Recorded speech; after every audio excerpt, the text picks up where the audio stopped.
Welcome, everybody.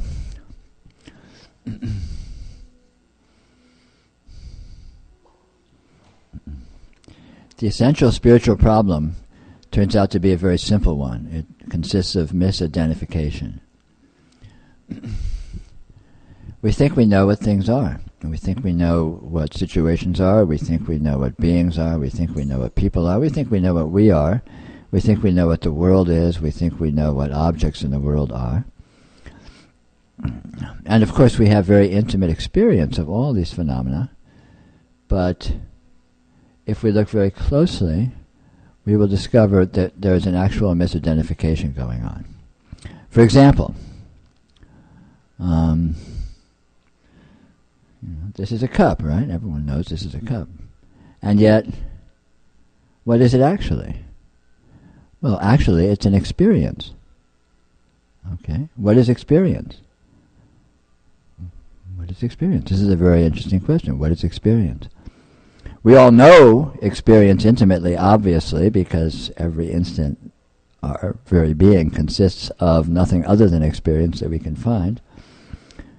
But when you really ask the question and try and pin it down, what is experience? What does it actually consist of? What is it made of? What's happening?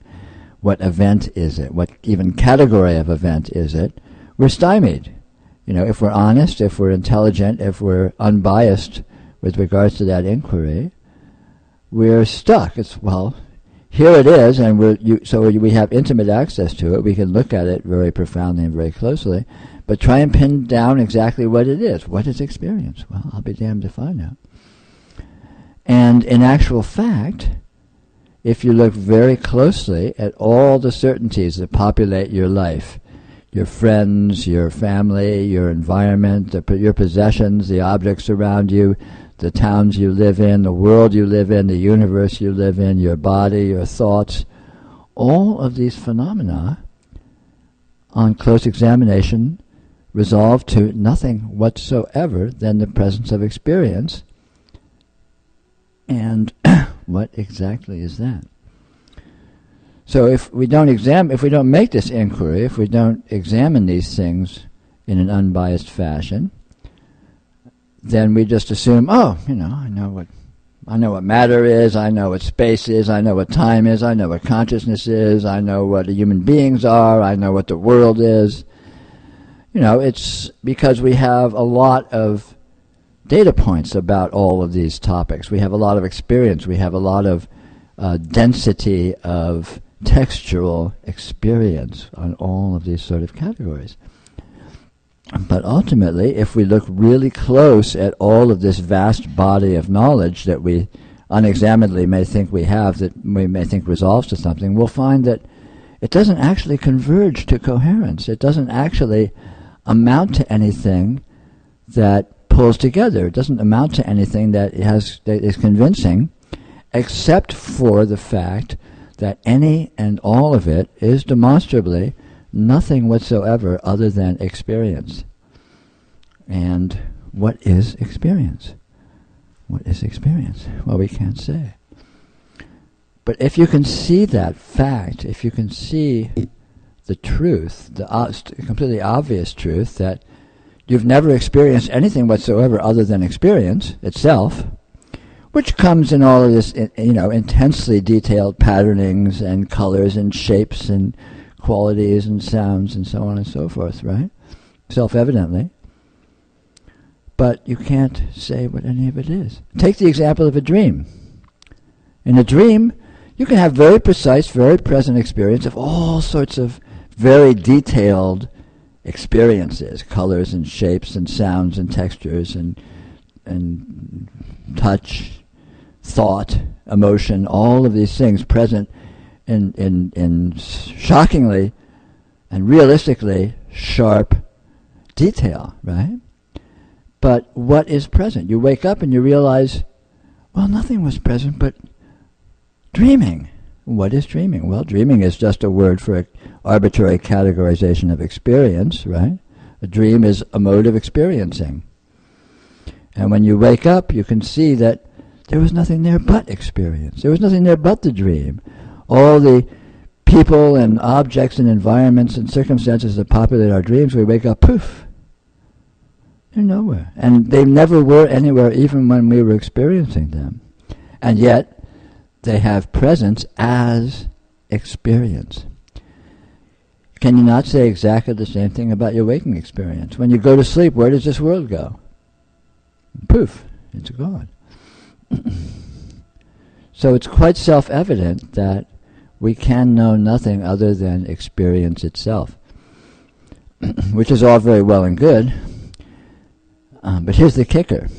You may have a subliminal idea that you know what experience is. So if everything is experience, okay, then what if there's no experience? What if you don't know what experience is? If you resolve everything to experience and then snatch experience away, where are you? Where is this? What's happening?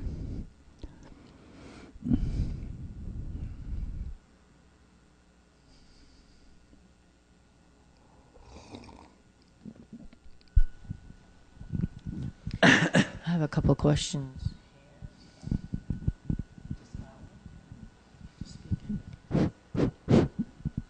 Okay. 2 questions. First one is, how can I tell what exists from what does not exist, or is only passing phenomena? And the second question is, what do you mean? One question at a time. What was the last part of that question? It was only what? Yeah, I'm trying to see if it's just misspelling or it's just tell me what it's written. I'll do it again. How can I tell what exists from what does not exist, or is only passing phenomena? Okay. If anything appears, then it exists, obviously, as an appearance, as an experience. So you don't need to worry about what doesn't exist because it obviously isn't even there. It's like pink elephants. You don't need to worry about them too much, The Martians that are landing, in the center of the room, you don't need to worry about them too much because they aren't actually appearing. You can make a list of all the imaginary things that aren't appearing, and you don't really need to worry about distinguishing them from things that exist because they don't exist. And yet imagination exists as imagination, fantasy exists as fantasy, but what is imagined doesn't exist, what is fantasized doesn't exist. Just like in terms of the introductory talk tonight, what is experienced doesn't exist, is a fantasy. The fact of experiencing is undeniable, but if you look closely, you'll find you are unable to take it any farther than that.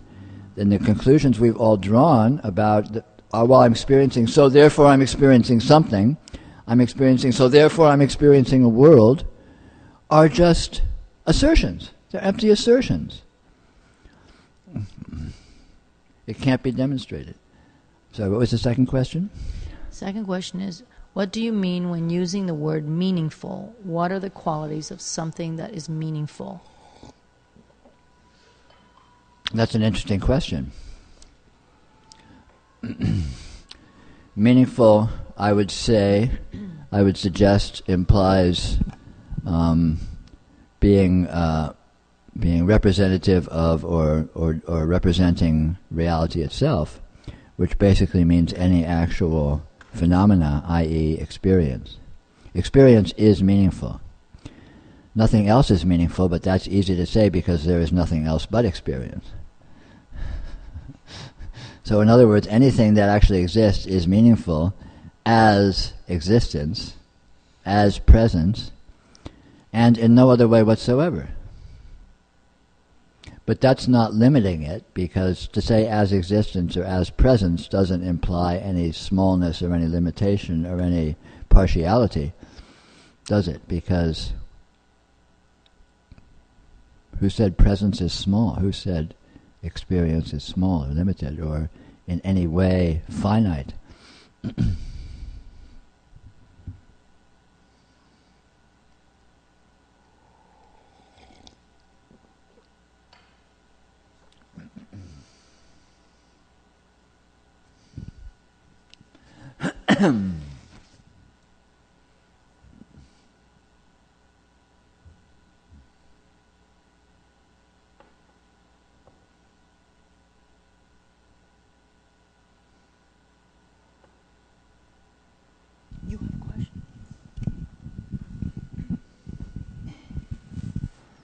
Peter, could you say something about happiness and joy? Sure. What thoughts are you having? What feelings are you having about that? What prompts the question? Why happiness and joy particularly? They seem to arise on their own when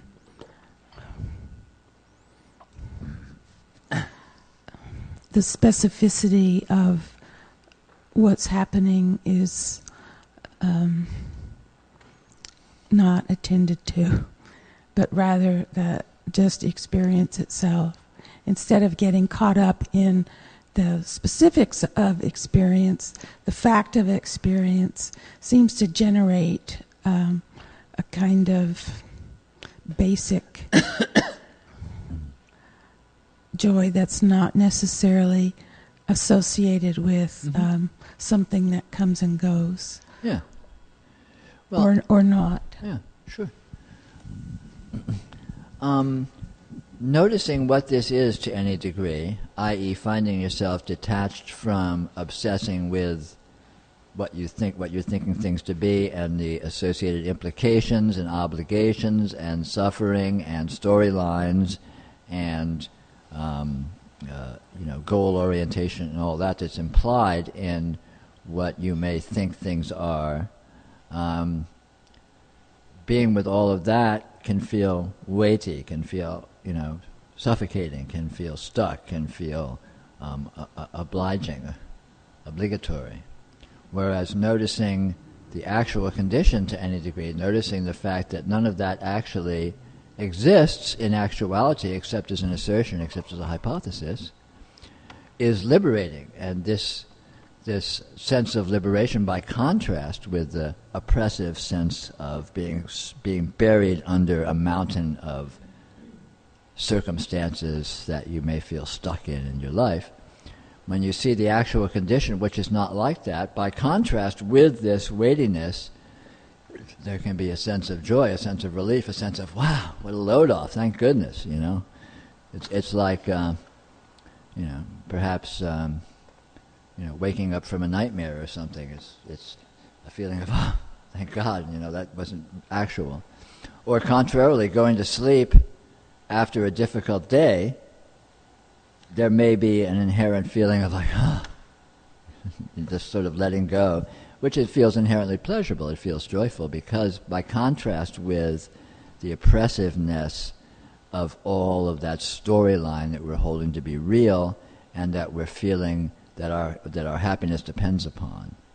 In other words, if we're thinking our happiness depends upon dealing with circumstances effectively, making money or being famous or avoiding problems or staying healthy or whatever, I mean that is a very complex maze to have to run, and it's challenging, and it carries a lot of sort of weight and responsibility and investment of importance and concern and worry, all of which can feel cloying, can feel heavy, can feel weighing upon us.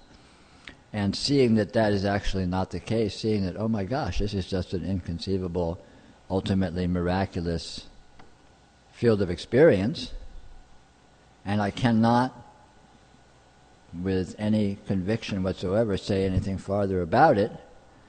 I mean, what a load off. It's all of that weightiness, all of that obligation is poof, it's gone. And by contrast, this feels very joyful. This feels wonderful.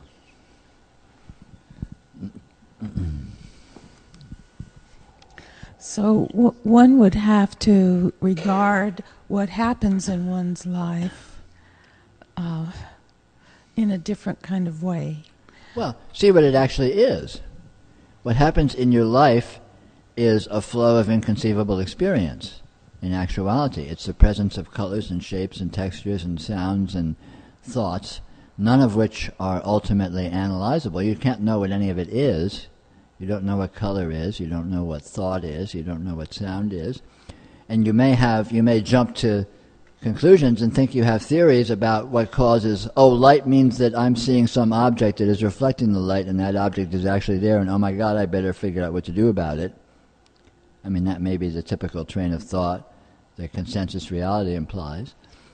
But if you notice that that thought includes a lot of jumping to conclusions that are unverifiable, and when you can say, well, the presence of light really just means the presence of light, there may or may not be anything reflecting it. I mean, look at a dream. In a dream, there can be the presence of light, and when you wake up, you know perfectly well there was nothing there. There were no objects there reflecting the light. It was just an apparition of light in consciousness.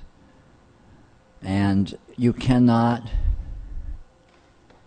prove that the same thing isn't happening here.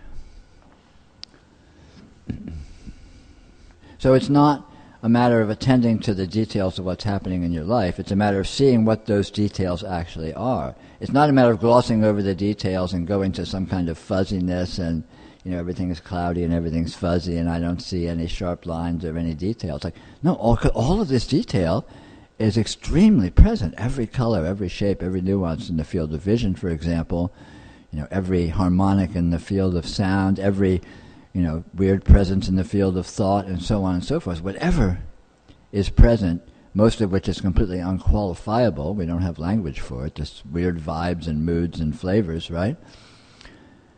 It's all present. It's all extremely present in all of its detail and all of its astounding variety, but you can't go further than that without jumping into fantasy, without jumping into supposition. Well, maybe there's a world. I mean, that's a viable hypothesis, isn't there? But you cannot know that. You cannot know that. All you can know for sure is the presence of experience, which shows up as an astounding field of detail in consciousness. And you can't say what the detail actually consists of. You can't say what the consciousness actually consists of. So the whole thing melts down in terms of anything whatsoever that you can resolve, and it is a simple miraculous event, and you can't even know if it's an event. It's just a miracle, which is just a shorthand way of saying that you I don't know. You can't say what it is. That seems to happen when that happens. Well, that sounds. But it's also not a consistent thing, just like everything else is not consistent. There's a coming of energies and emotions and activity and the stuff of life. Is experiencing ever not happening? There's experience of awareness, and then there's experience of thought and emotions. Can you tell awareness from thought and emotion? Are they two separate things? Can you find thought and emotion, and can you find awareness, and so you can prove what awareness is and prove what thought and emotion are and prove that they're different? And we have these words, awareness and thought and emotion. They're very nice words, but what do they actually refer to? I guess it's the thought of awareness. The thought that there's just awareness. Just anything. What does that mean? You would have to know what awareness is to say there's just awareness. Well, that there's experience. That experience happens. That it's like a step back from experience and Can you ever step back? When you step back from experience, where are you? It's like a moment where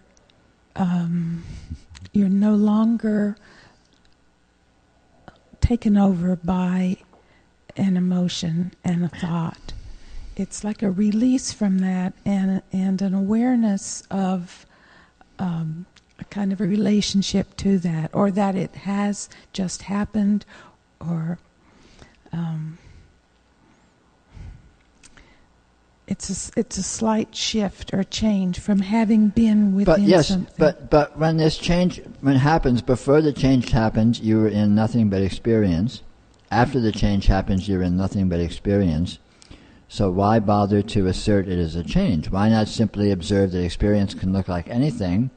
It never looks the same way in two consecutive instances, and it never repeats itself.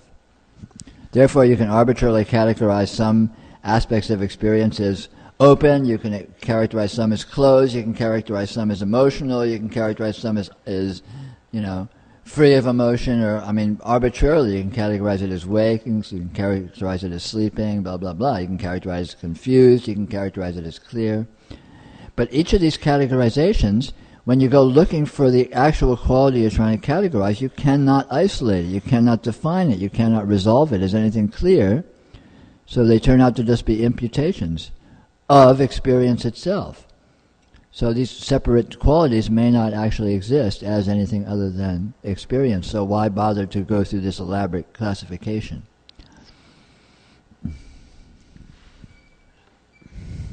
It's like gamesmanship. You're defining this portion of experience as this, and that portion of experience as that, and then sort of trying to keep score. It's like keeping score about rainy days versus sunny days. It's like, so what? Sometimes it rains, sometimes it's sunny, but it's always experience. It's always weather. So, how does that relate to how you live? How do you live? Well, how are you living right now? Well, you don't really think about the fact that you're having an experience. It's like you don't. No. There isn't an ongoing recognition of everything being experience. Is that what you're... Am I misunderstanding? You don't need to recognize it. It's the case whether you recognize it or not, and recognizing it or not is just another experience, so why bother to differentiate that? Are you ever out of experience? So how does that relate to how you are, or how you experience What's this how? What's this how mean? Well... There is experience. Has there ever not been experience? There is experience. Okay. So given that, there is experience. Right. How is that? Is that a meaningful question? Does that have any informational content? Well, okay, then so what? It just is. How can you say how it is? It's always different. It's always the same. Well, by how I meant, so what are you saying when if you say everything's experience? So then what? Then what? Then what? Everything's experience. There's no then. That's it. Well, or if you want to then, so everything's experience. If you can see that clearly, then take the experience away. And where are you? Since you don't know what experience is a word for something inconceivable. Right. You can't find experience. You can't define it. You can't label it. Even just calling this experience is an absurdity. What does that mean? I may as well call it dog shit, or call it blue, or call it an airplane. It's just a sound to designate this. And this, what exactly is it? Well, it can't be defined, can it? It simply cannot be defined. It's evident, it's available, it's completely present, it's completely obvious, but what is it? You cannot say what it is. So, calling it experience authoritatively as if that had some informational content is silly. Calling it experience, we may as well call it, just 172. It's a designation. It has no informational content. So everything's experience, and then take away the experience. And where are you? What is this? Well, it doesn't change, does it? Here it is. But all of a sudden you don't even have a word for it anymore. Do you need a word for it? Does it go away when you don't have a word for it? Have you ever really known what it is?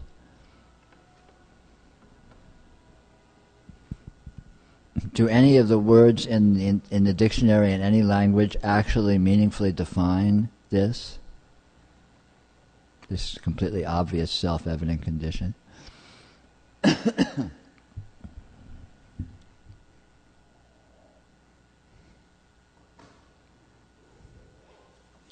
So are you saying a default state would be not knowing? Well, even that is, what does not knowing mean? You can't, knowing and not knowing is two arbitrary classifications of experience. What exactly is can you find knowing? Can you define knowing? Can you find not knowing? Can you define it clearly? You can't find them. They're assertions. All of these words are assertions that ultimately are wanting in terms of defining anything clearly and accurately. They're assertions. It's like saying, it's like politics speak, There are evildoers. There will be peace in our time. There's a blah blah blah blah. Are these statements about anything?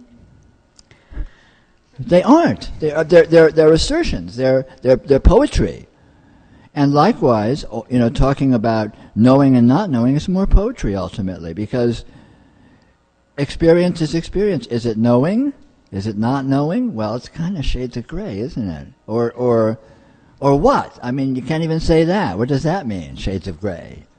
It's more poetry. So all of this sophistry, all of this fancy talk is just empty assertions about something that is absolutely, fundamentally, inherently undefinable, and yet, paradoxically, absolutely, fundamentally, inherently present, available, not hidden.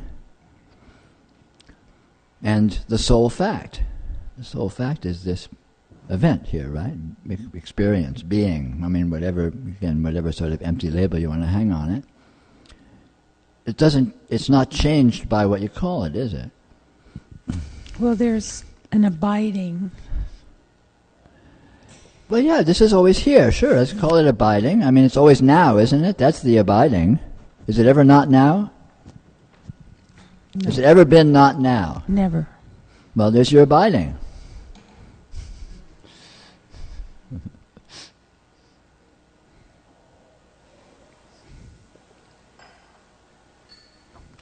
I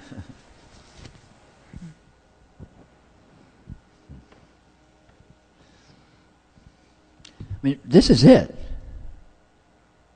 This is it. Simple fact. And you can talk to your blue in the face, and it won't change that fact. It won't add to it. It won't take away from it. It won't improve it. Won't make it worse.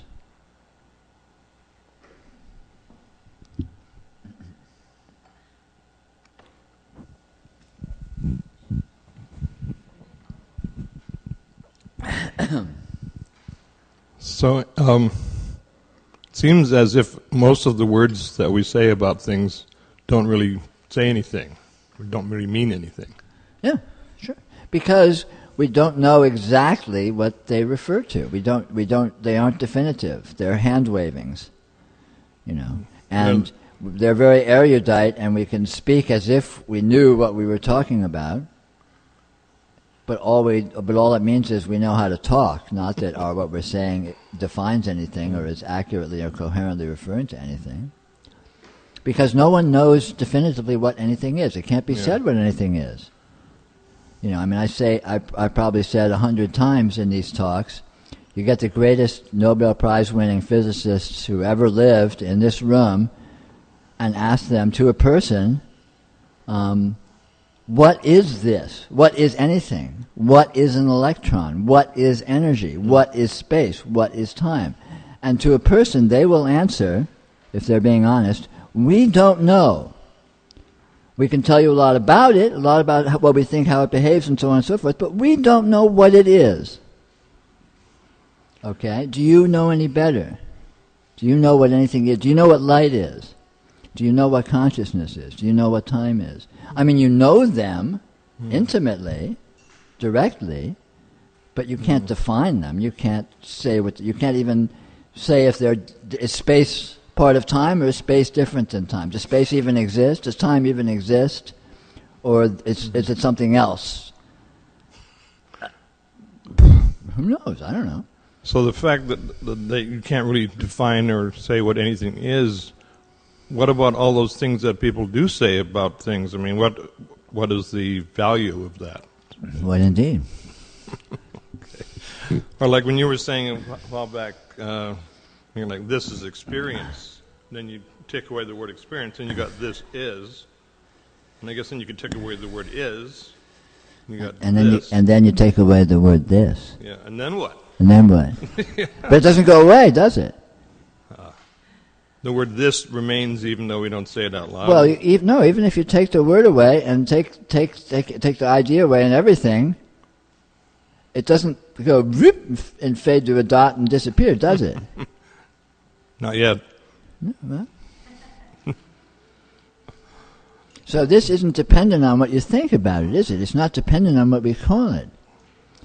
And we can call it all different kinds of things, but it's the final word has never been said on what this is, and it never will be said. I mean, look at all the philosophies and metaphysics and science and physics and everything of humans and human history. All of this some of it very sophisticated, well-reasoned, well-researched assertions and structures and philosophies and systems explaining everything, and yet they're all contradictory. Isn't that funny? Well, like you mentioned about all these Nobel Prize winners and all that, who maybe they can't say what this is, but they can say a lot of things. Sure. I mean, do they think that they're getting somewhere by what they're saying about all this stuff? I don't know. It's a paycheck, isn't it? I mean, do you think they're getting anywhere by, I mean, is it... Where do they get? The sum total of knowledge? They get to the grave. Well, same as everyone else. They get to dinner. They get to bed. Yeah. What about the knowledge that they have increased or whatever? Increasing knowledge, increasing artistic expression, increasing the body of music, increasing the body of poetry, adding books to our libraries. I like all of that. Sure, it's fun. Why not? Nothing wrong with it. But that seems to be of a different level of value than, say, increasing knowledge to the point where it actually makes a difference in what the knowledge consists of and maybe to the lives that we lead, the knowledge that they come up with. Well, it may or may not, but we can't even know because we can't get a handle on that either. I mean, let me give you an example. So you have these elaborate scientific efforts which discover quantum mechanics, and from reasoning on quantum mechanics, the atom bomb is discovered, and then we have nuclear energy, and we can build bombs, and we can build, nuclear power plants, and whatever else we can do in terms of messing around with this phenomena. Okay, that's all very well and good, but what actually happened during any of that transaction? Was it really the reasoning that did all that? How can we know? All we can say is this transpired and included all of these apparent aspects, but we can't know what does what or what anything is. We don't know what scientific reasoning is. We don't know what thought is. We don't know what investigation is. We certainly don't know what quantum phenomena are. We don't know what an atomic explosion is. I mean, we can experience them. We don't know what they are. We can do them, but we don't know how we do them. Well, also, it seems like luck and chance have a lot to do with all those things, but we don't know what they are either, do we? Exactly. I mean, what's luck? What's chance? It's luck that you happen to say the word you just said. Mm-hmm. You could have said some other word, but you said that word. Is it luck? It's luck that you're here tonight. Good luck or bad luck? Well, leave that to the pundits. And what does that mean? Good or bad luck? Yeah. I mean, luck and chance is just a word for flow of events. For what? The flow of events. Flow of events, yeah. And what's the flow of events? You can't tell if it's a flow, and you can't tell if there's events. It's just this astounding, whatever it is, or not. Right? Yeah. Well, sometimes sometimes it feels good, and sometimes it doesn't. Sure. But saying more than that, it's kind of hard to. I'm not sure how to take that. But even saying that is very hollow. Saying it feels good. Well, sometimes when it feels good, it also doesn't. Mm-hmm. And sometimes when it doesn't feel good, it also does. Right? I mean, can we even really pin that down? Can you get a handle on that? I mean, it's all subtle and complex and murky and multidimensional and nonlinear and these weird gestalts. The perversion of the human psyche. You know, it's an endless morass of, you know, undefinability. What is pleasure? What is pain? You know, is pain pleasurable? Is pleasure painful? You know, I mean, if you really try and pin these things down, you can't. It's all crazy. It's all very nonlinear. Well, a lot of people are kind of frustrated by this state of events, but you don't seem to be at all bothered by this, the way these things are. Why be frustrated? I don't know, but because it does seem as if a large portion of humans do seem to have a lot more frustration than you do, for example. Frustration about what? About the state of things. Which state is that? Of the way the world is. But how is the world? And with death and poverty and sickness. No one knows what death is. No one knows what poverty is. No one knows what sickness is. I mean, well, we have people that are experiencing those things know what they are, don't they? Do they? They know they're experiencing. Do they know what it is? Can you pin down what it actually is? Well, you know the difference between being poor and not being poor, probably. You may be able to designate it, but you can't really say what either of them are. Yeah. You know, I mean, if you've ever had money, you can meaningfully say, well, I have money, or I've had money, but try and pin down what exactly is that. What exactly does it feel like? What precisely is having money? You know, it's very ghost-like, it's very weird, it's very ephemeral. I mean, sure, you can go to a store and buy things. Okay, what exactly is that?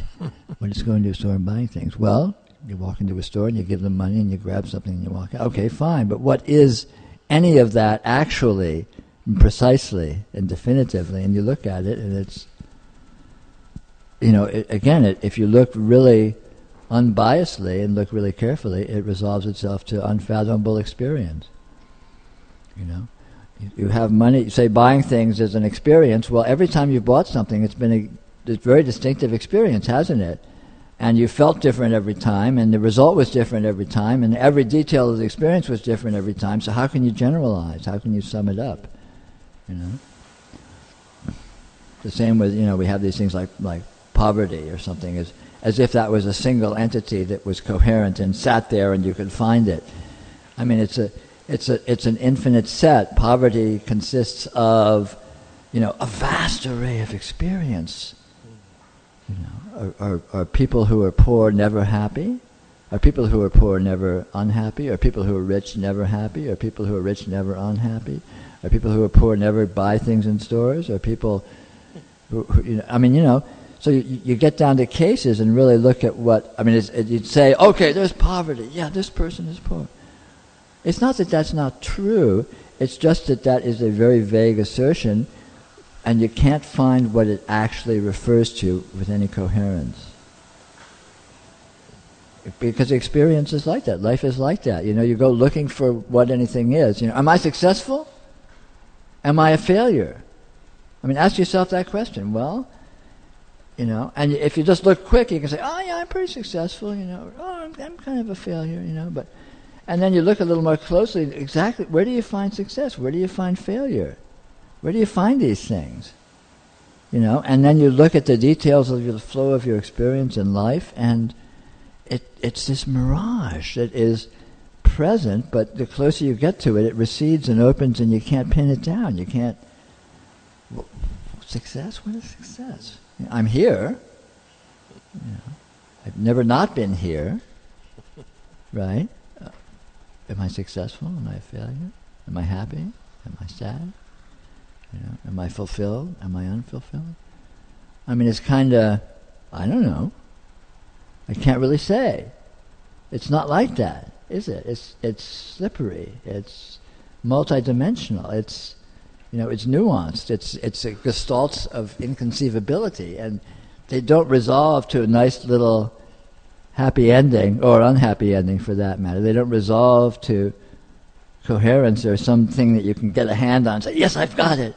Now I found what happiness is. Now I found success. Now I found failure. Now I found poverty. Now I found disease, you know? Because these things are fuzzy. They're experience. You can't pin down experience. You know, I mean, like right now, right this second, here's a present experience. This is really happening, right? So you can look at it in very precise detail. Is it a good experience? Is it a bad experience? Sort Are you happy? Are you sad? Is it successful? Is it unsuccessful? Ultimately... kind of a mixture of all of that. Yeah, ultimately these questions prove to be laughably simplistic, And if you're honest and if you really are present with experience, any examination of it, any attempt to get a handle on it in terms of pinning it down as being this or that with any precision, turns out to be laughably simplistic. How can you say what anything is? And ultimately, experience itself has the same aspects. You can't even say what experience is. You can't find experience, which is astounding, because here it is. It's complete. There's nothing but. So how can you? Well, here it is. What is it? Give me the precise definition of what experience is. I don't know. Get back to me. Let me look into it. And you'll look into it, and you'll look into it, and you'll wander here, and you'll wander there, and you'll think this, and you'll feel that, and blah blah, and you'll end up in the same place where here you are, inexperienced. You are experienced. You aren't even inexperienced. You can't find a you that's separate from experience. You are an experience. Your experience is an experience, and there's nothing else. So, in the face of that, what is it? How's it happening? Where is it happening? Why is it happening? And you're left sort of like a ghost, where you can't really find any edges, you can't find any boundaries, you can't find any top or bottom, you can't find what it's sitting on, you can't find what's doing it. It's just this open-ended astoundingness. Correct me if I'm wrong. What are we to do about that then? What to do? Yeah, exactly. It sounds like we're living in the middle of a mystery and a conundrum, and mystery compounded paradox. by conundrum, compounded by paradox. Yeah. What do you do with that? Well, I don't know. Let me get out my instruction manual here and see what it says. On page 37. If confronted by mystery, compounded by conundrum, confounded by paradox. Yeah. Take the following course of action. Dug and cover. Give all your money to the first person that comes up to you and convincingly asks for it. That seems to be the normal human response. Thank you. Take 3 pills. That's all right. All right. Here's a follow-up from the earlier questioner. If I am the presence, then am I everything? Yes. Sure. If there is presence, and presence includes or is everything or anything that can be found, including subjective phenomena like thought and personality and embodiment and all these various other things, they are present, they are presence, then certainly you are presence. And if presence is everything, then by extrapolation you are everything. But that's kind of a meaningless statement, because you can't find a you separate from presence for you are presence to be meaningful. You may as well say presence is presence, and that doesn't convey much information. You are presence is meaningful if you find a you, if you have a you, that it's like, oh great, so here's this you and here's this presence, and it's really informative to know that the you is the presence. But if you is just an empty sound referring to what? Presence. Then you basically saying you are presence is simply saying presence is presence, and that's kind of doesn't have much informational content. That's not telling you anything that isn't self-evident. Of course presence is presence. Can you find anything but? I have another questioner. What is it that gets in the way of us knowing or understanding what you are talking about, or rather pointing us toward? The only thing that can get get in the way of it is thinking that you know something, and unquestioningly assuming that is objectively true. Then you don't bother to look any further. If you already think you know, then you won't consider alternatives. It's like, this is the political conundrum. You go up to someone who's an ardent member of the opposing political philosophy or an opposing political philosophy. You can't talk to them. They won't hear you because they already know. And you know too, of course, because you're right, they're wrong.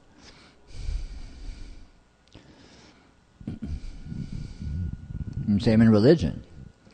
Go to a fundamentalist and try and engage them in a logical debate, It's not liable to happen. Because they know. They're already right, which means you're wrong. So since you're wrong, your arguments have no merit, so why should I even consider them? But I am trying not to know. Trying not to know is laudable, but it's not good enough. You have to see for a fact that you cannot know by seeing that what is here is inherently unknowable, undefinable. You cannot get a definitive word on what anything is. But you have to see the actuality of that. That's the only thing that has sufficient power to undermine all our unconscious certainties. Just argument will just go into more spin doctoring, more fantasy, more belief structures based on nothing. But there is an actual reality that you can look at, so you can get empirical evidence that is very, very powerful. You can look at your experience and you can definitively determine that you cannot pin down what anything is. Not just as a possibility, but it's completely you can absolutely verify the fact that you cannot know what anything is by simply trying to find out exactly what anything is within your experience, not conceptually, but as an experience. What exactly is this experience? I mean, take an example. Take a friend of yours, someone you know really, really well, your spouse or your child or just someone, or your best buddy, or whatever. And you know them really, really well. Who are they exactly? And really, can you pin it down? Can you just find the essential them? Does it that coheres to a coherence and you can say, oh, I found them, that's them? It's just not like that, is it? You look at them and you certainly see qualities. You see amazing qualities and presences and energies and nuances and all sorts of information. But the more you look, sort of the bigger and fuzzier this cloud gets. It doesn't converge down to simplicity. It doesn't converge down to coherence. On the contrary, it opens up and you just see, gosh, there's so much. They're so rich. There's no way I can get a handle on who they are. Even as they're exactly them and you know them really well. And you can recognize them and you have an immediate hit on, yeah, I know you. But, who exactly do I know? What exactly do I know? What are you? And you look and, well, I can't really say. I know it, but I can't say.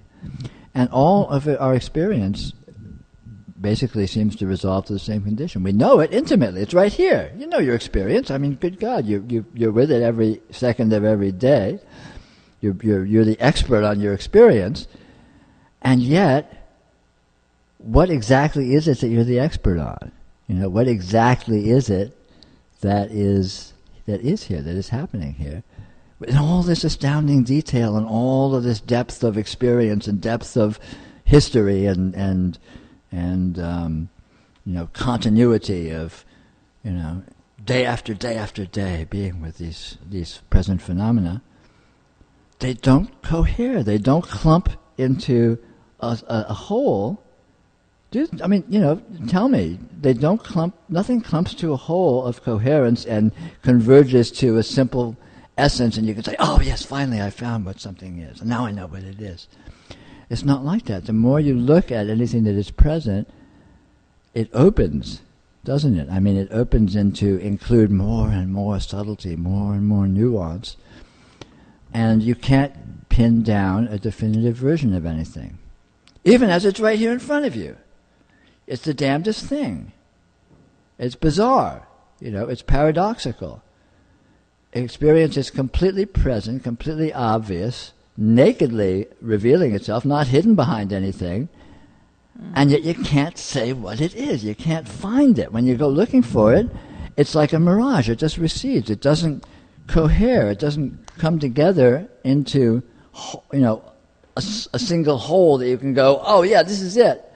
On the contrary, it seems to diverge and open up into more and more detail and more information and more nuance and more dimensionality.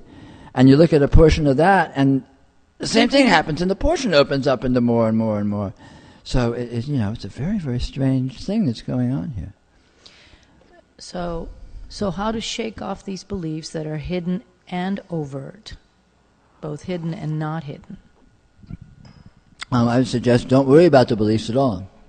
Again, just go to the raw, direct phenomena of experience itself, and if you look at it clearly and nakedly, it will show you that your beliefs are inaccurate, have to be inaccurate, cannot be accurate, because it's impossible to have an accurate belief about this, about anything.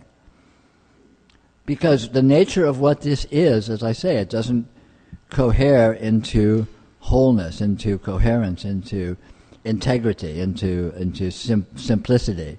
On the contrary, any phenomena whatsoever opens, when you look at it, ultimately into incoherence.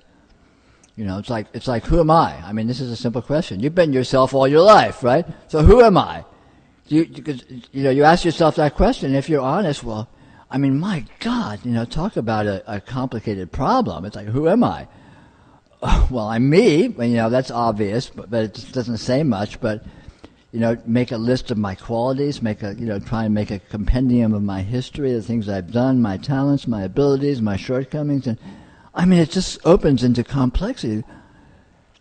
I'm a mess. I'm a universe. I'm just this chaotic sea of principles and properties and flavors and vibes, and I mean, God knows what. And you look closer, and and it doesn't simplify any, does it? It just gets more and more complicated, complex, unresolved. So who I am, I'm more of a question than an answer. I mean, who I am is a good. Who am I? This is a great question. Who am I? The question is good, but can you find an answer? Can you say, oh yeah, okay, Peter Brown is this? It doesn't happen that way, does it? You look at yourself and, I mean, it's not that don't exist. You are you, and you are all of this complexity and all this multidimensionality, undeniably, obviously, but it's not anything that you can specify. It's not anything you can define. It's not anything that resolves itself. And all of this, all aspects of this, the whole thing, or its arguable parts, or the way it works, its nouns, its verbs, any aspect of experience, ultimately partakes of these qualities inherently. That it's all self-evident, it's all obvious, and it's all ultimately unfindable, undefinable as anything whatsoever.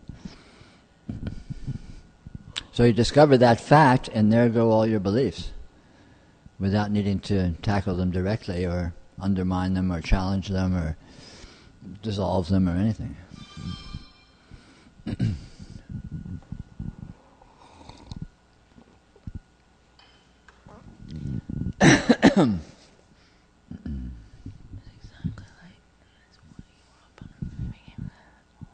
Okay, it's a long question or a long comment, I'm not sure. Last night I had a lucid dream in which everything was exactly like in this waking world.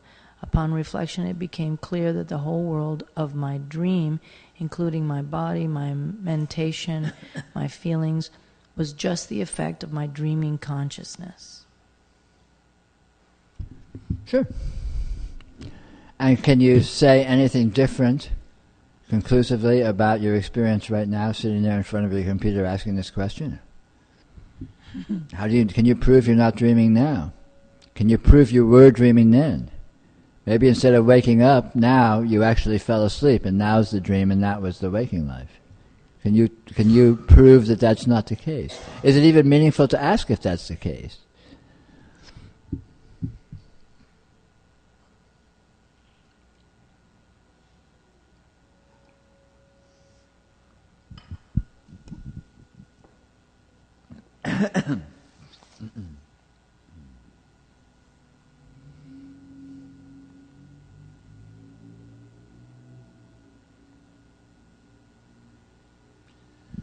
They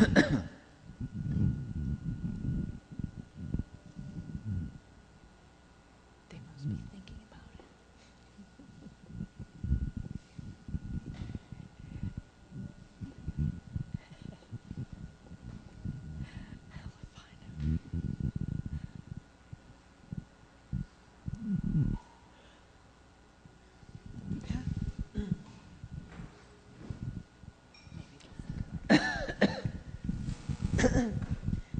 It's sort of hard to tell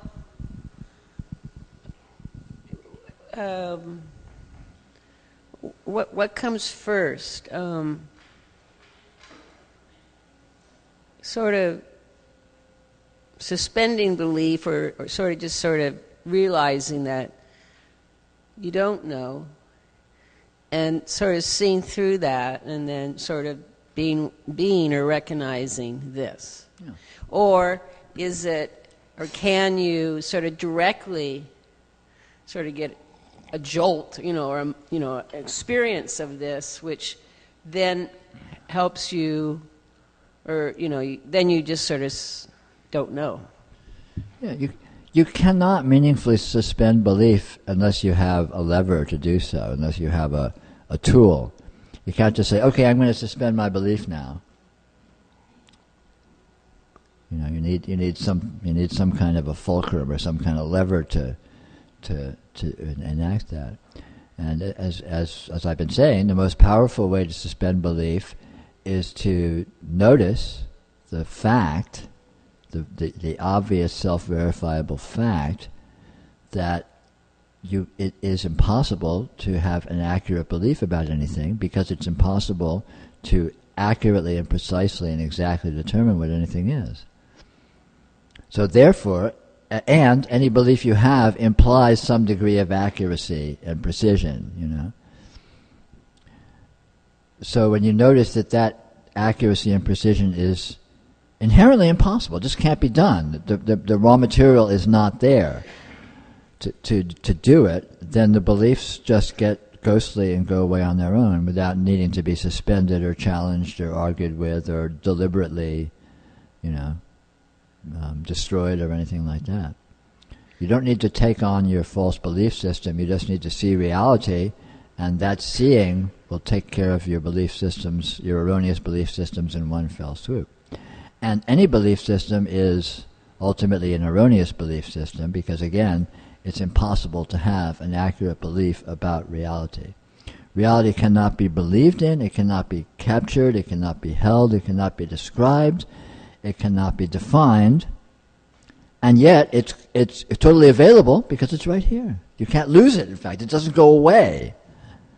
So you don't need to grab it, you don't need to define it. And the fact that we humans are addicted to trying to do so is irrelevant, because all of that's fantasy. All of this defining, all this certainty that we know what's going on, we know what anything is, we know what we are, we know what life is, we know. It's all bravado, it's all bluster. No one knows anything.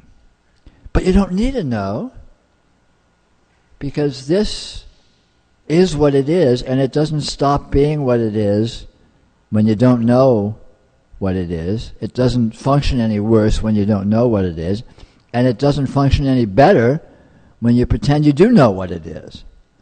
Right. And all of this knowing is ultimately a pretense, and we know it. This is why the human psyche is so defensive and so vulnerable, because we all know we're faking it.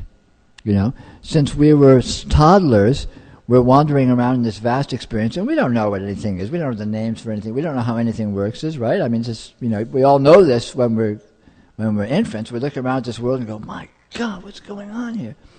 And all these adults are wandering around, they're pretending like they know what things are, and they say, "Oh, look, that's a truck. Oh, look, I'm Mommy, I'm Daddy. You're little Peter. This is life. This is a girl, this is a boy."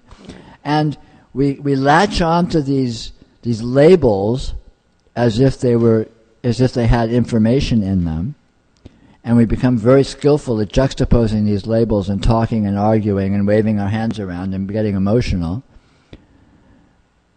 But there's no content, and we know there's no content because when we're kids we know we're faking it.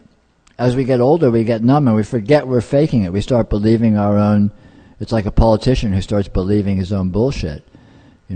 We start believing our own bravado, believing our own pretense of, oh yeah, I know, I've got it together. I know what's going on. I know who I am. I know what life is. It's like, yeah, right. Come on, get real. When you were little, you didn't know, and what has changed exactly since then, besides learning a lot of words? And this fact can be discovered, it can be seen, and when you see it clearly, you go, oh, what a load off. You don't need to pretend anymore. But you don't necessarily lose the skill at using words. You can still bullshit with the best of them, But you know that it's all hot air because you don't know anything. No one knows anything. Right. So it's the noticing. Somehow, no matter what way we do it, that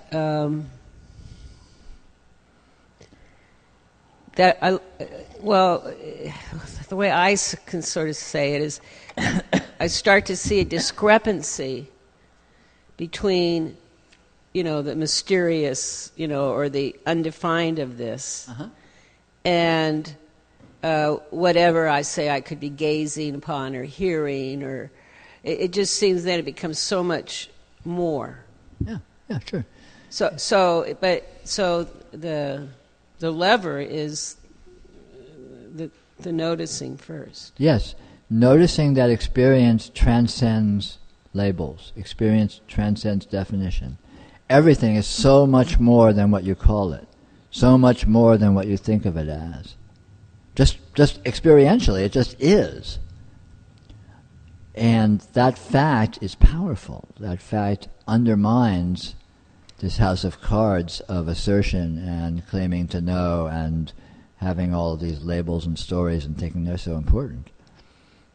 But it's palpable. It's palpable. It's literally palpable because experience is palpable. Experience has a presence, a richness, a qualitativeness that is obviously completely transcendental of conceptualization. You look at a person's face and the richness of color and texture and dimension that's present there. How could you capture that in words? You could look at a person, you could take a snapshot of a person's face and spend the rest of your life writing about what you see and not capture it. The old saying, a picture is worth 1,000 words is bullshit. A picture is worth more than an infinity of words, and the words still won't capture the picture, let alone the present experience. And this applies to everything, not just vision, not just a face. Because real experience is it's literally infinitely information dense, right? There's so much textual presence, there's so much nuance, there's so much multidimensionality in any experience. Even a tiny piece of an experience is infinitely dimensional, isn't it? It's just this inconceivably rich stew of information that's really here. And then, we have a few words for it, we were sitting in a room having a conversation, and it's like, yeah, that really captures it. You really, good job, you really nailed it on that one. It's laughable. It's completely laughable. And when you see that, then the grip of these words, the grip of these ideas as being authoritative, as being definitive, just loosens. It fades away spontaneously. You don't need to fight with them or struggle with them. They just get ghostly, and you see the absurdity of it, the arrogance of thinking we've ever known anything.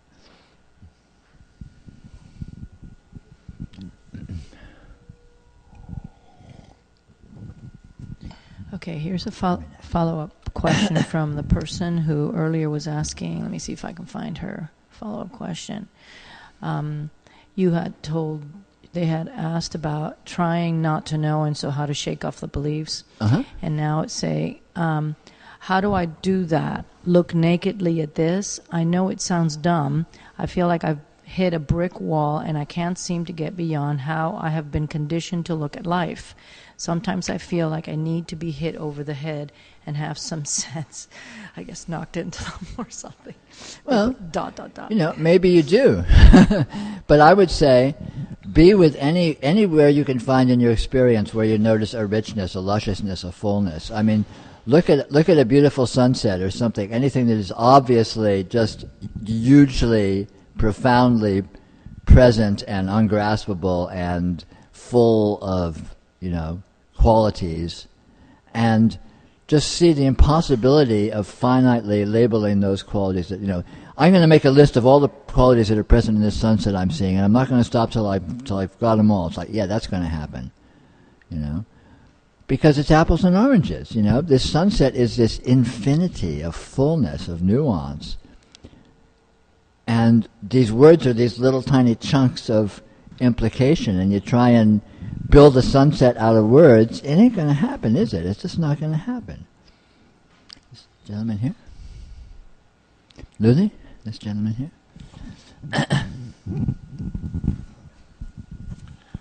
So I'm sort of new to this context of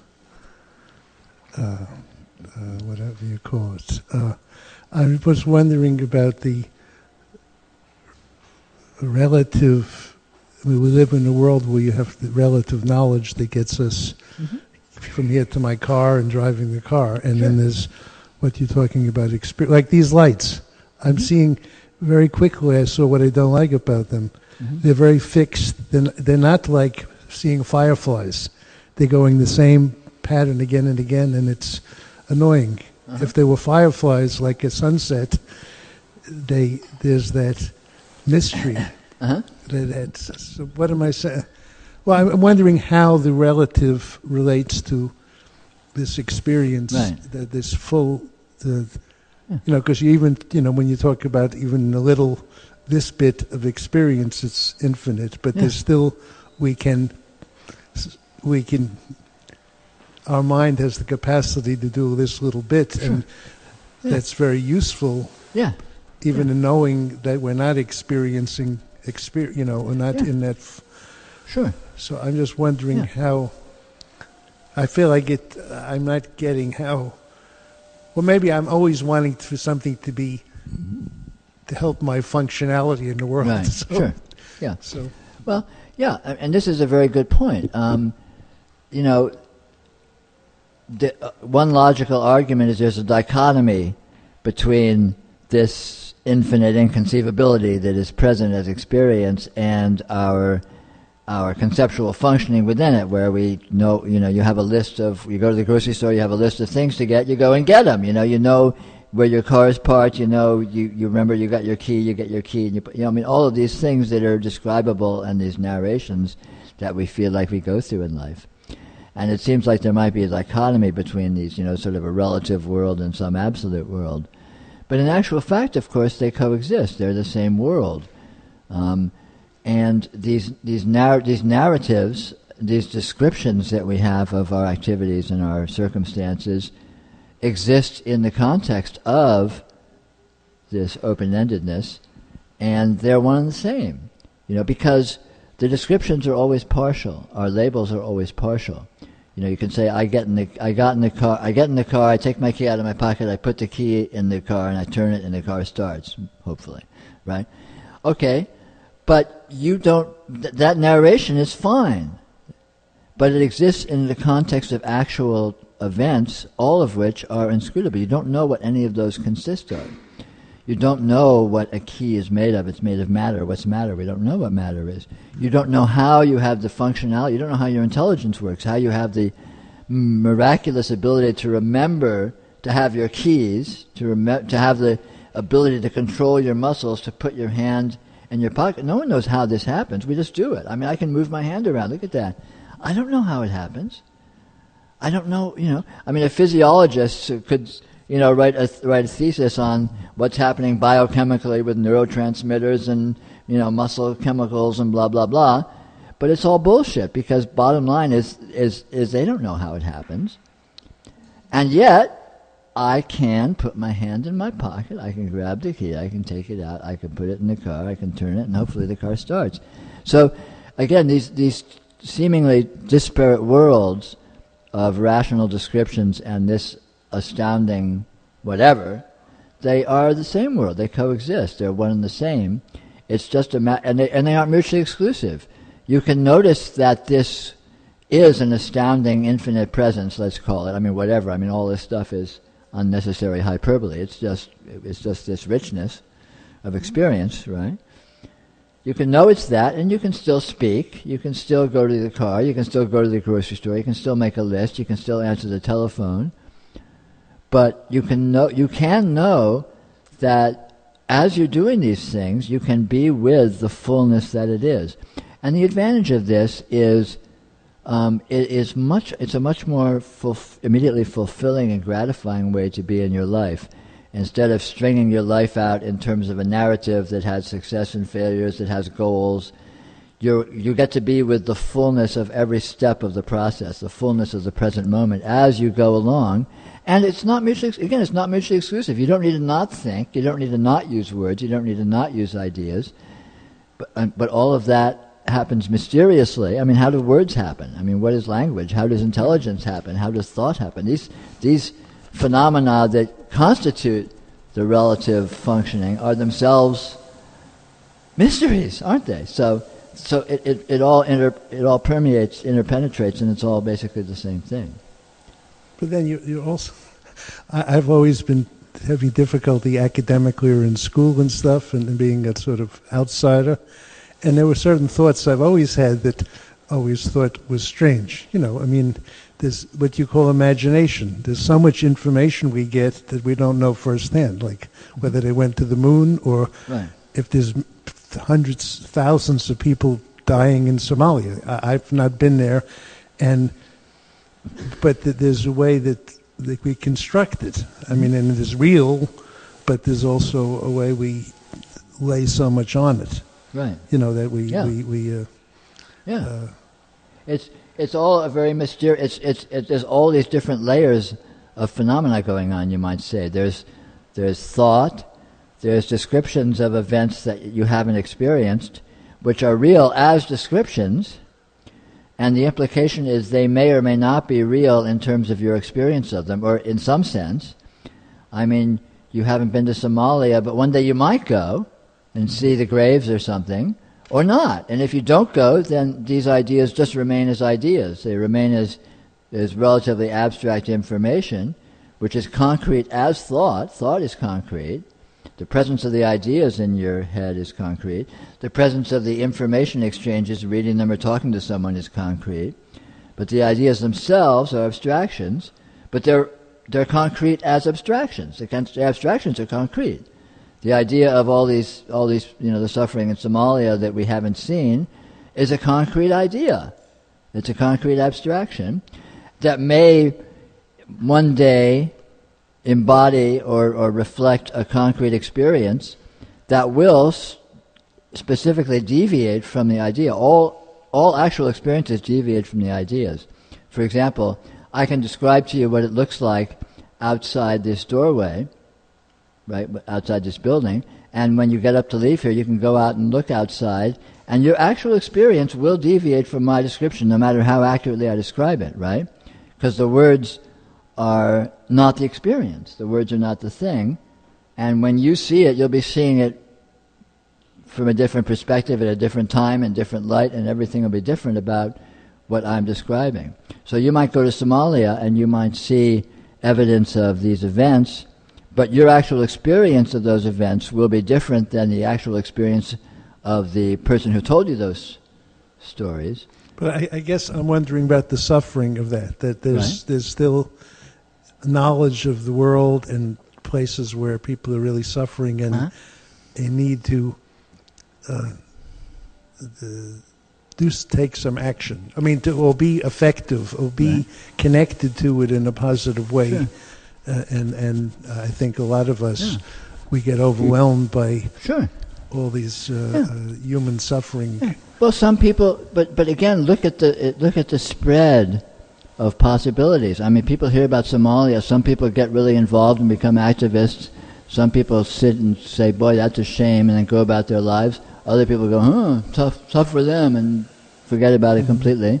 This is real responses, and they're all unique to individuals. And you talk about suffering in Somalia as if it's a concrete thing, but suffering isn't a general event. Suffering is always individual. So the individual suffering of individuals in Somalia is different from each other and different at different times. Some people in Somalia are not suffering. Some people in Somalia who suffer sometimes don't suffer. Some people in Somalia who don't suffer sometimes suffer. And the ones who are suffering might be suffering at the same time another one is not suffering. So to say the suffering in Somalia as if it was a blanket statement that applied like a rain cloud is not necessarily literally true, because suffering is always an individual experience, and as we've been talking about, individual experience is really subtle and variable, and even if there's suffering, you can go to a war zone, you can go to Nazi Germany and say, oh my God, this horrible situation, look at all these people, this is terrible. There were people in Nazi Germany, I'm sure, who were having a great time. There were people in Nazi Germany who laughed. There were people in Nazi Germany who got drunk and sang songs with each other. There are people so to generalize about it as if it was a coherent single event is a little mythical, because the actuality of the event is always is individually, and different individuals in the same social milieu will have different experiences, right? Like some people might be in this talk saying, God, what a load of hogwash. This guy's just so full of shit. Other people might be going, God, this is really interesting. I really want to think about this. So what's the objective reality? Is this a good talk or a bad talk? It depends who you ask. And likewise with the suffering, it depends who you ask. So these blanket sort of mythical statements of, oh, there's suffering in Somalia. It's not that there is not suffering in Somalia. I'm sure there is. I'm sure there's inadequate food. I'm sure there's, blah, blah, blah, whatever the actual difficult circumstances are. But even those don't apply across the board. Everyone has their own different piece of the action, and the individual experience is going to be very variable. Some people in Somalia probably have tons of food. Some people in Somalia are probably having a great old time. So again, it's when you get down to the reality of the situation versus the fantasy, you get a different story. You get more information. Which is not to say, by all means, if you hear about something like that and you say, gosh, it sounds like there's some difficulty over there, I'd like to participate positively, that's great. The world is a better place for your functionality, for your motives, for your altruism, but still in all, that's you. And someone else who is also altruistic will have a different altruism and a different response and different specific courses of action, right? Because we're all inalienably individual. And as experiencing centers, we're each a unique experiencing center. We're each basically the sole inhabitant of our universe, right? You're the only experiencer in your whole universe. Everyone else is just an object in your world. And in my world, you're all objects. Very strange state of affairs. Again, it gets slippery to generalize about these things without looking a little more carefully at the details. Well, I think recently, in another context, I had an experience of seeing individuals as just no comparison, and I saw that it was such an intense experience to not compare you to anything else, and each person is this uniqueness that is like I wasn't able to stay with the experience. I went back to the generalizing thing because it's so such a packed experience, Yes, I agree. Yeah, people are so astoundingly unique. Where you are the only one of you that has ever existed and ever will exist. You're absolutely unique. The same is true for each one of us, for every human that ever exists, for every life form that ever existed, for every atom that ever existed. Same thing. Inanimate, this spoon, there's not another spoon in the universe like this spoon. Never has been, never will be. There are spoons, but they're each unique. There are people, but they're each unique. There are atoms, but they're each unique. The way this works is astounding. It's absolutely astounding. Anywhere you look, it's stupefying how amazing this phenomena is. Thank you. And my real message, if I had any, is we can notice this, we can participate with this more intimately, or as infinitely as we care to, as intimately as we care to, and what we will discover will just continue to be more and more astounding as we're with this.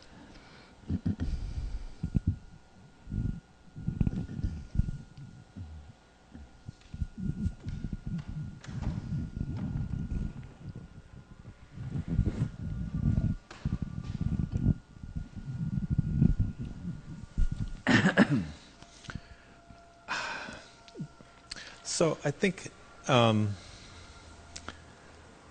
this has something to do with what you're talking about. I had an experience once where, and I'm sure other people have had this experience, where I was at an event that was covered on the news, on the TV. And this was back when I watched TV, and I was there. I watched the news people film the event, and then later I saw the news story, and I went, It's a really interesting, compelling story. It has nothing at all to do with what I thought happened. It was not like it was a different take on it. It was like 180 degrees different. Yeah, sure. Same images and all this thing. Yeah. So I'm going, but the interesting thing was that as I'm sitting there watching the news story, it seemed more believable than my memory of the experience. You're a good American. Yeah, exactly. So the question is, you say often that the remedy is to be with what's really happening, to be with your direct experience. Now that was a time for me where it was really obvious to me that my belief, that is to say, my belief in this news story, partly because it was on television and I'm used to believing what's on television, the narrative story of how things are presented on television was something I was very used to and very readily accepted, almost subliminally. And it didn't overpower my direct experience. So just the fact that I had my own experience was not enough to overcome my belief. Well, I think you're making it both more complex and more simple than it actually was. You're talking about them as if they were the same event. They weren't. There was the event of the experience you had, and there was the event of your believing in the news story, which is two separate events. They basically had nothing to do with each other. I mean, arguably they do because they're supposedly about the same event, but that's just in terms of the narrative. The experience of the news story was, as you point out, a different experience than the experience of the event, so why suppose they should have anything to do with each other? Why suppose the one should not be overpoweringly seductive and drag you into belief, and why suppose the other should be entirely different? In other words, just because you're saying they are somehow about the same event, that's an assertion that has no weight, because they're two completely different events. One is watching a news story and being manipulated by it, and the other is whatever presence at the actual event. See what I mean? So are you saying that they're both beliefs? The one that are well, not beliefs, but they're both genuine events that have nothing to do with each other. One moment is unique and has nothing to do with the next moment. Like let's take this talk. So this talk's been going on for about an hour and a half. So you can say, well, the talk was this an hour ago and now it's this, as if there was a talk that actually existed as a single entity for this length of time. But there isn't, is there?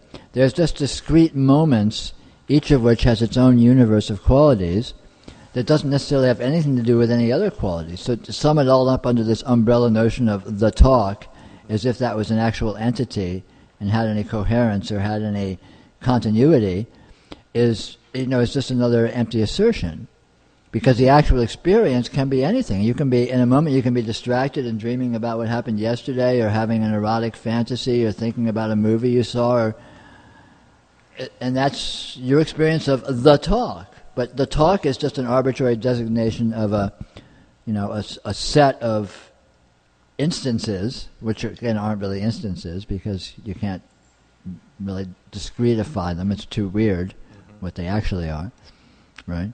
So again, all the bottom line is all these descriptions are misleading. They're not accurate. They don't capture the actual events, because the actuality of event is always instantaneous. It's always unique.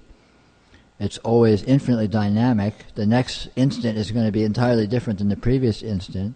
The myth of continuity. Calling it, this is the talk for an hour and a half, as if there was continuity here. There isn't. There's just this flash at the present moment, flashing in whatever qualities presents itself. And what are they? Well, only you know, because you experience the qualities that are flashing you at this moment, and someone else's experience is going to be entirely different. What they're thinking of, what they're feeling, what they're distracted by, what they're remembering, what they're seeing even. You're seeing me from over there, you're seeing me from over here. You're seeing completely different shapes and colors and textures and reflections.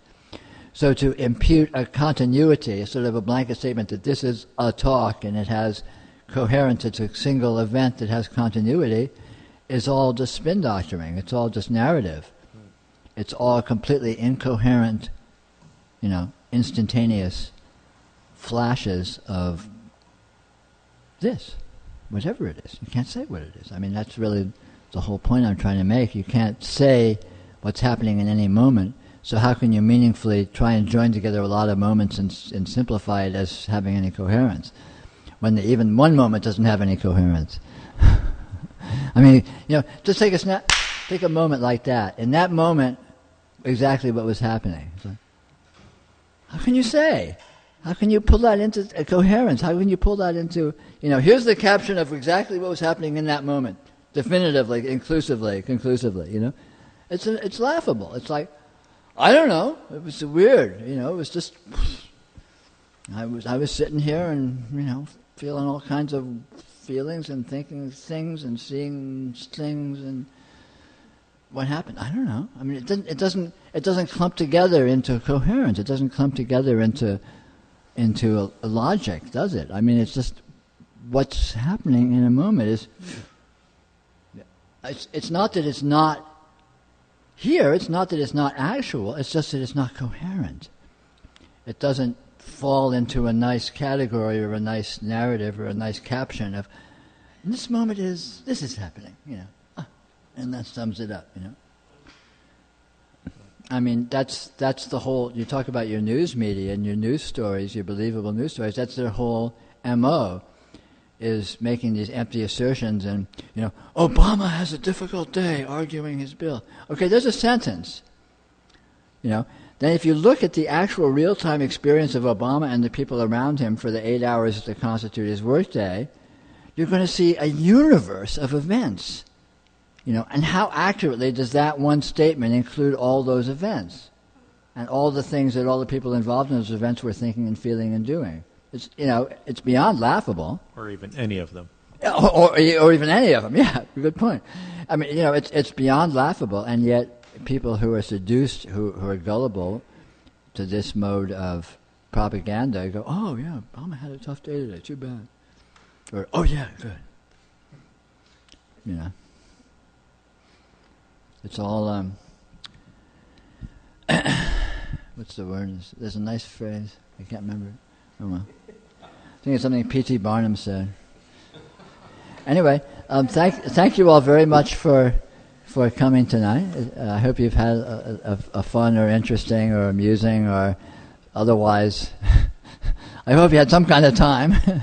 And I'll be here in 2 weeks from tonight if you have any interest in submitting yourself to this indignity again. Good night.